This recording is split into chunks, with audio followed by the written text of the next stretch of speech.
하나님, 주의 종에게 하나님의 말씀을 입에 넣어 주옵소서.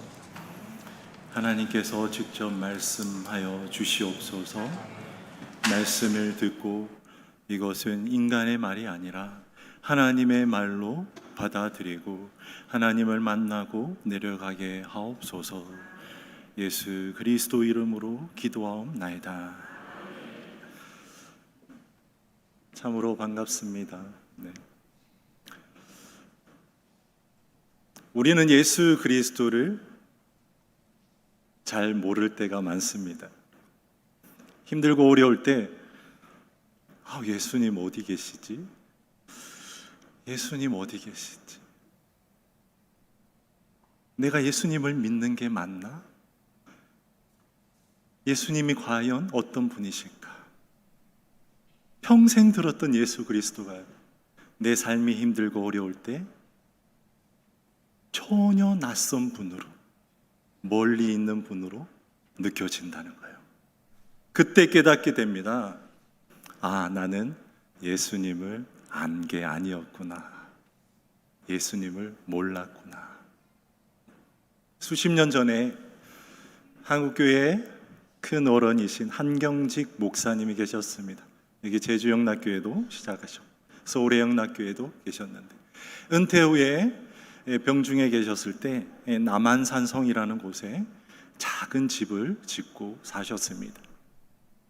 그때 이제 교계, 한국교계의 어른이라고 부를 수 있는 큰 목사님들이 여러 분이 병문안을 갔습니다. 한경직 목사님께, 목사님, 우리 한국교회를 위해서, 저희들을 위해서 한 말씀 해주십시오. 한경직 목사님께서, 목사님들 예수 잘 믿으세요. 목사님들 예수 잘 믿으세요. 그 말밖에 안 하셨대요. 예수 그리스도를 평생 전하고요, 매일마다 전하고 매일마다 성도 앞에서 주님을 부르짖는 분에게 사실 예수님이 가까이 안 계실 수가 있다는 거예요. 우리의 삶이 그러하지 않습니까?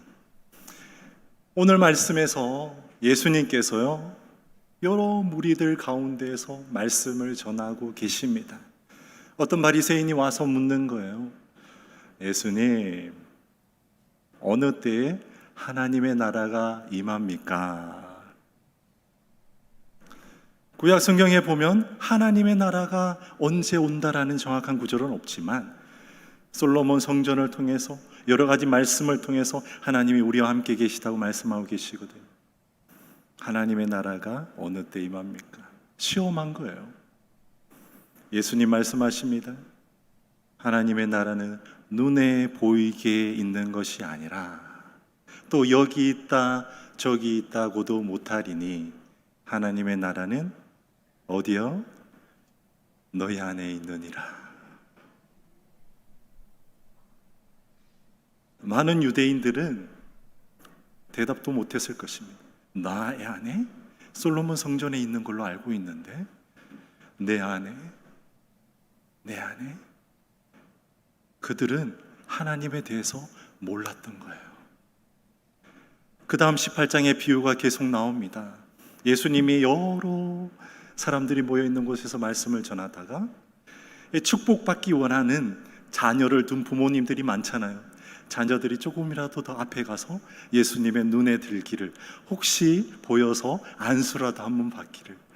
지금이나 예나 똑같은 것 같습니다. 막 갔는데요, 제자들이 가차없이 쫓아내는 거예요. 어디 여기가? 뒤로 가라고. 그때 예수님이 그 모습을 보시고, 얘야, 그 아이들에게 오는 것을 막지 말아라. 천국이, 하나님의 나라가 그들의 것이다. 이와 같이, 어린아이와 같이 하나님의 나라를, 천국을 받아들이지 않는 자는 천국을 소유할 수 없다. 옛날 개역 한글 버전에는 받들지 않는다라고 했는데 개역 개정에서 받아들인다라는 거예요. 너희들이 무시하는 어린아이, 여자, 약한 자들, 그들이 천국을 더 순수한 마음으로 받아들이고 있어. 너희들 알아? 몰라요. 그들은 끝까지 모르는 거예요. 예수님의 제자도 끝까지 몰라요. 그리고 또 부자 간원이 옵니다. 부자예요. 예수님께, 주님, 내가 무엇을 하여야 영생을 얻겠습니까? 성경에 어떻게 기록되어 있느냐? 예수님께서 10계명을 쭉 말씀하시면서 그 계명들을 지키면 된다. 주님, 제가 어려서부터 잘 지키고 있습니다. 이 사람 또한 뭔가 자랑하려고 나온 것 같아요. 그래, 잘했다. 예수님께서 가만히 쳐다보시고 한 말씀 하십니다. 지금 내가 가지고 있는 것을 모두 다 가난한 이들에게 주고, 그리고 너는 나를 따르라. 그 사람은 큰 부자였거든요. 그래서 마음에 근심을 합니다.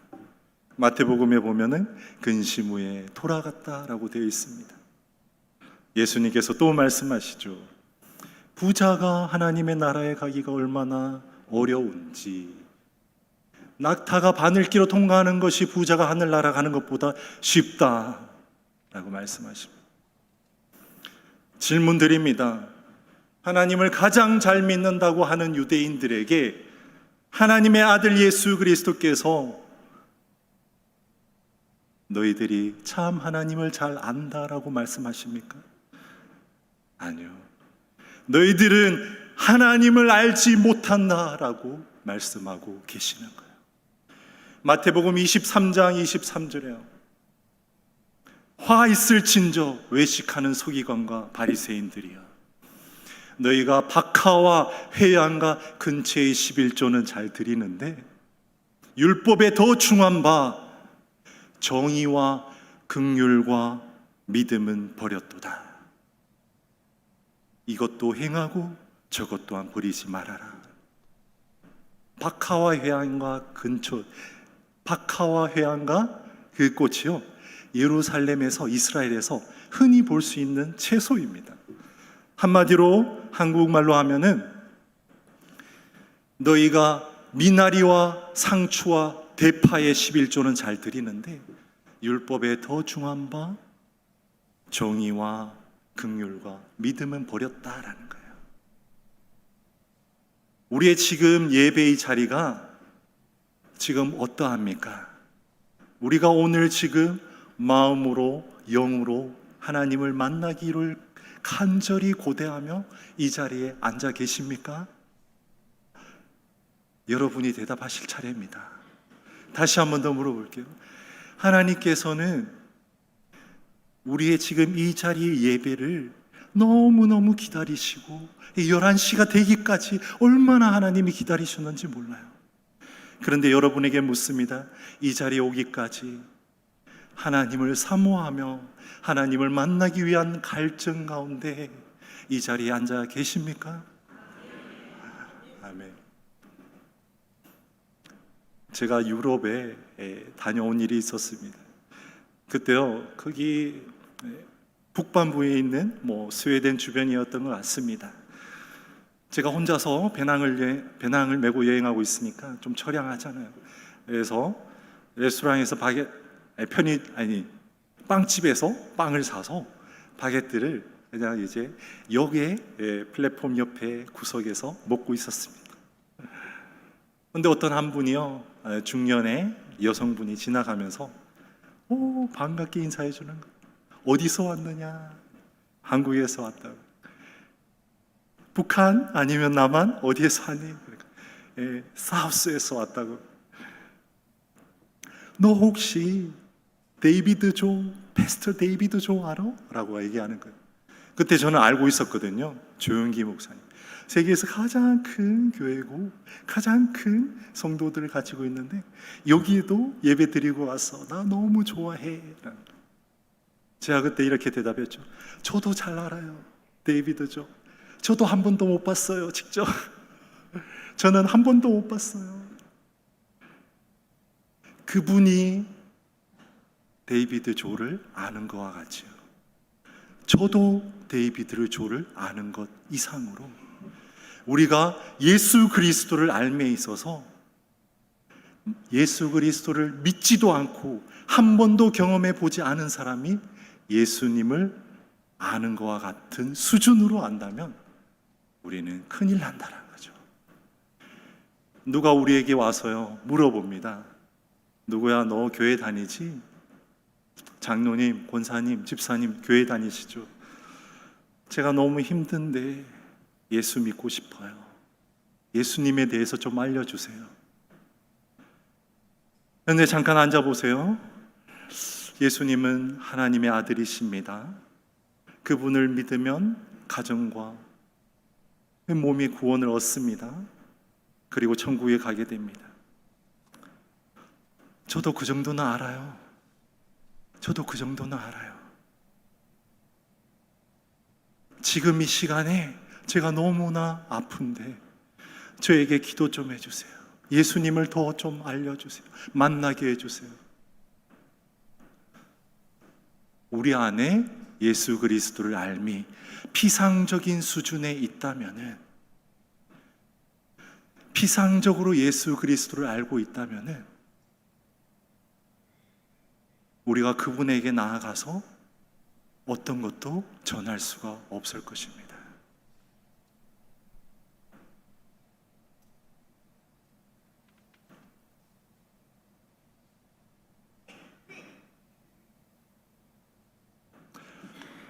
이 자리에 예수 그리스도가 와 계시거든요. 여러분들 예수님 한번 불러볼까요? 예수님, 예수님.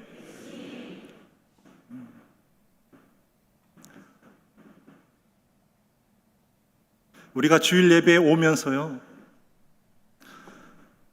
아무런 사모함 없이 왔다면 이 자리에서 예수님을 만나지도 못할 뿐더러 이 시간이 가장 지루한 시간이 될 것입니다.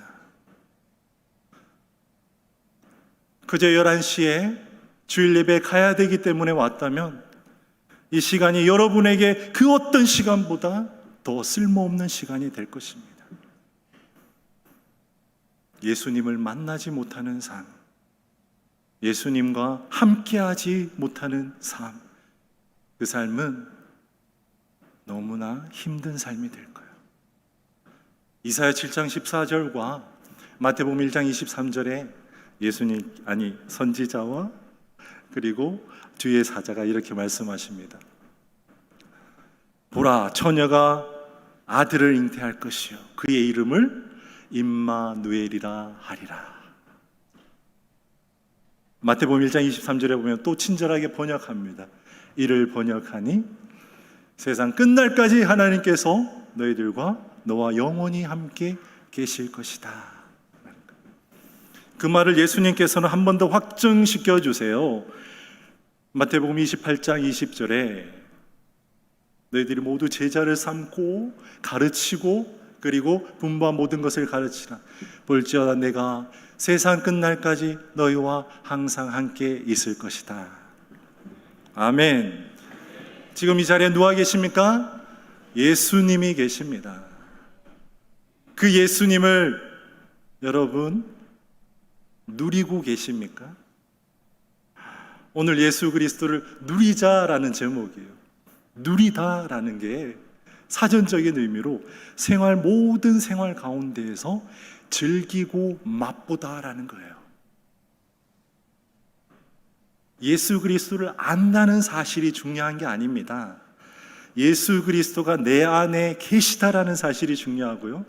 그 인격적인 예수님, 나에게 항상 함께 계신 예수님과 동행한다라는 사실이 중요합니다. 제가 모태신앙입니다. 장로님과 권사님의 아들이 되어 있더라고요. 8살 때. 교회가 제 집이었습니다. 너무나 친숙하고 말씀을 너무 많이 들었고 예배 드렸습니다. 어느 순간 하나님은 누구지? 내가 하나님을 알고 있는 게 맞나? 그런 시간이 쭉 흐르고요. 36때 제가 목사로서 거리로 나아가게 됩니다. 네? 웬 거리요? 교회 이 현장 안에는 훌륭한 목사님들이 대한민국에 너무 많더라고요. 제가 굳이 한 명의 이름을 더 교회 안에 올릴 필요가 있을까? 나는 하나님 목사로서 거리로 나아가기 원합니다. 교회 밖에도 주님 계시지 않을까요? 성경책을 읽어보니까 하나님 예수님께서 교회 밖, 회당 밖에 세상 사람들에게 관심을 가지고 계시던데요. 만날 수 있지 않겠습니까? 라는 궁금증과 질문을 가지고 나아갔습니다. 거리에서요. Pray for you 손은식 목사입니다. 기도 받으시겠습니까? 기도하는 목사입니다. 기도해 드려도 될까요? 만으로 10년 전에 2013년도에 이렇게 서울 종로 을지로 청계천 서울 전역을 걸어 다녔어요. 누구 한 사람 저를 안중에도 두지 않았습니다. 안중에도 두지 않았습니다. 무시를 받아도요, 저는 그래도 걸어갔습니다. 주님이 네가 내 일을 하면 내가 네 사역과 가정을 책임지겠다라는 약속을 주셨거든요. 그리고 저는 거리에 나가서 기도하면은 예수 그리스도의 그 거리에서의 3년 공생의 역사가 일어날 거야 라는 확신 가운데 나아갔거든요. 어린 반푼어치도 없더라고요. 몇 달째 저는 주저앉을 정도로 힘이 들었고요. 이대로 내가 죽겠구나. 내가 집에 가정만 없어도 내가 무엇을 했을지 모르겠구나. 그러던 가운데 을지로 입구역에 지하철을 타고 집으로 가려는데 거리에 계신 분들, 노숙자분들이 쭉 한 40여 분 이상이 누워 계시더라고요. 그때 누가복음 10장에 선한 사마리아인의 마음이 제 안에 쑥 들어왔습니다. 불쌍한 마음, 강도당한 자를 보고 처음에 불쌍한 마음이 들고 그리고 여러 가지 행동을 선의를 베풀었거든요. 그 마음이 들어오면서요, 왜 나오셨을까? 얼마나 힘드실까라는 마음이 제가 태어나고 목사 안수를 받고 처음으로 들었습니다. 그리고 무엇을 좀 드리고 싶다라는 마음이 생겨서 그 주변에 있는 가게에서 음식을 사서 기도하는 목사인데요, 기도해 드려도 될까요? 죽은 사람처럼 엎드려 있던 그분께 이 말을 전하자 그 여러 무리 중에 단 한 분이 겨울이었거든요. 너무나 추웠습니다. 갑자기 몸을 일으키더니만 무릎을 꿇고 고개를 숙였습니다. 어떻게 기도했는지도 모르겠습니다. 주님 불쌍히 여겨주세요. 주님 불쌍히 여겨주세요. 주님 저도 불쌍히 여겨주세요. 너무 힘들어요. 이렇게 기도했지 않나 싶습니다. 그때 한 번도 들어보지 못한 음성, 이 음성이 하나님께로부터 왔다는 것은 그 누가 뭐래도 분명합니다. 부정할 수 없습니다. 내 안에 확신이 드는 음성. 은씨가 고맙다. 내가 이들과 함께 있다. 찾아와줘서 고맙다 라고 하시는, 그 증거가 뭐냐? 그날부터, 집에 간 날부터 수개월 동안요, 사역제에 나와서 집으로 가는 시간 동안 인사드리고 기도했지만 그 누구도 반응이 없었지만 저는 구름 위를 걸어가는 것처럼 기뻤습니다. 10년 동안요.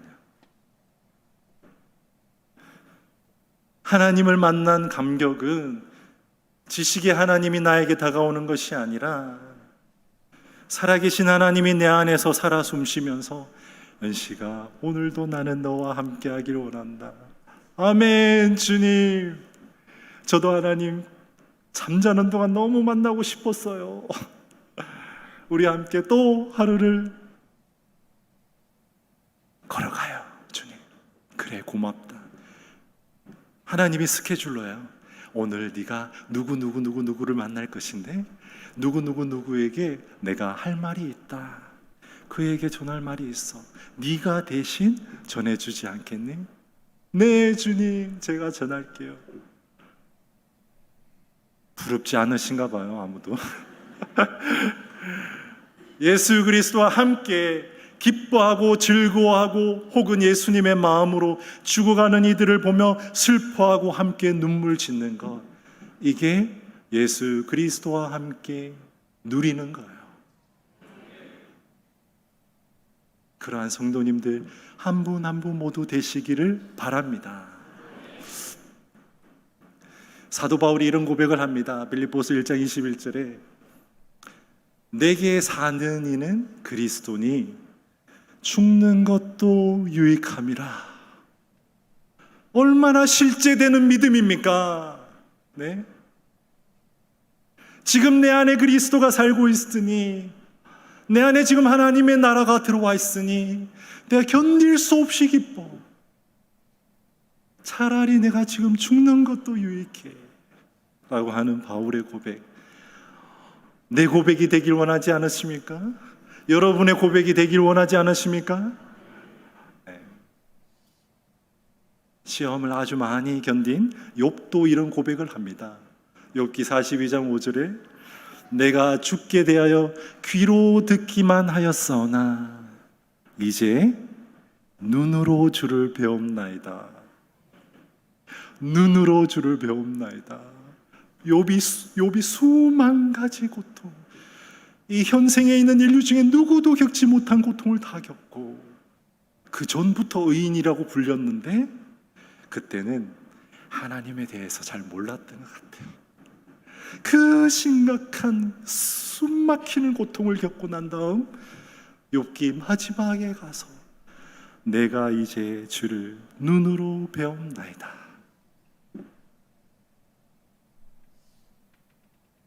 주님을 피상적으로 알고 신앙생활 하셔도 가능합니다.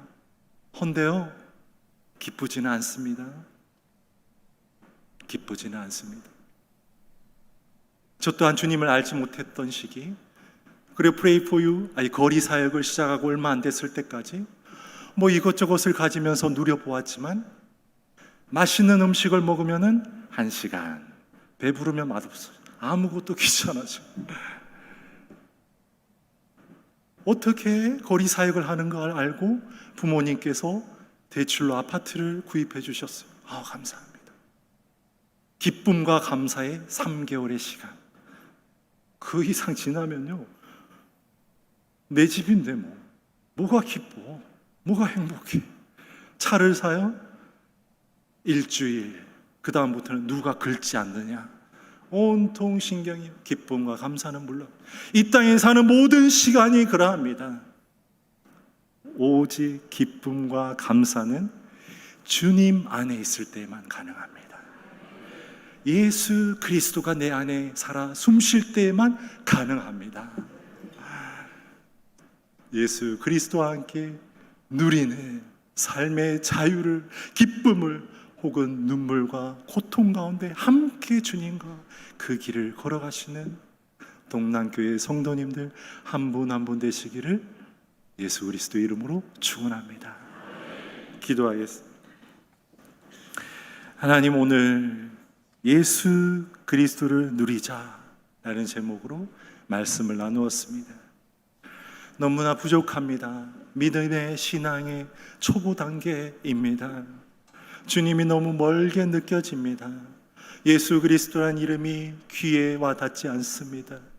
고통 가운데 아무리 불러도 들리지 않는 것 같습니다. 주님, 너무 힘든 분들이 계십니까? 지금 이 시간부터 나의 주님이 나와 가장 가까이 계신 분으로, 나의 모든 형편 상황을 알고 계신 분으로, 함께 거하기를 원하시는 분으로 알고 신앙의 기초를 다시금 시작하기 원하는 모든 동남교회 성도님들 한 분 한 분 되게 하여 주시기를 바라며 예수 그리스도 이름으로 기도하옵나이다.